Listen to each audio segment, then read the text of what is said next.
I think now, and on Robert Gibbs, who is instrumentally important and was during the first 2 years to the president, something that I'm interested in my colleagues' point of view on this. I think it is nearly impossible to be a decision maker and a key policy maker on behalf of the president and simultaneously do the job that we have to do, because you almost have to be a fly on the wall watching all of these actors play out their roles to then watch the president make the decision and report faithfully on what actually happened. So you're saying Robert Gibbs as an advisor as well as a once spokesman doesn't work? If you're a participant in the process, and Dee Dee, this is what Stephanopoulos ran into, I think, early on in the Clinton years.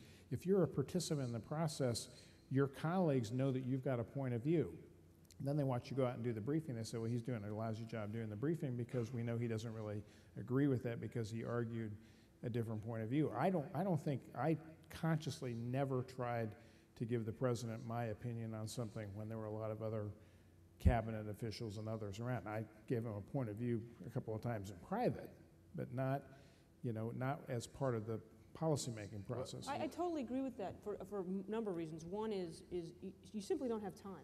Right, I mean, you don't have time. I think it's difficult to return all the phone calls and to be, Right. you have to be a handholder to be a press secretary. You just have to spend some time doing that. It's So not don't be an advisor, be a press you secretary. you can't be an advisor in the way that a full-time advisor is an advisor. But And the are other thing is you can't alienate any of the constituencies. It's beyond just even the credibility that you might have with them. You have to go back to those people who you were just on the other side of a big fight that was really important to them. And they're not going to be as reliable when, as Dana pointed out, you're going there to report to them about the next serious decision.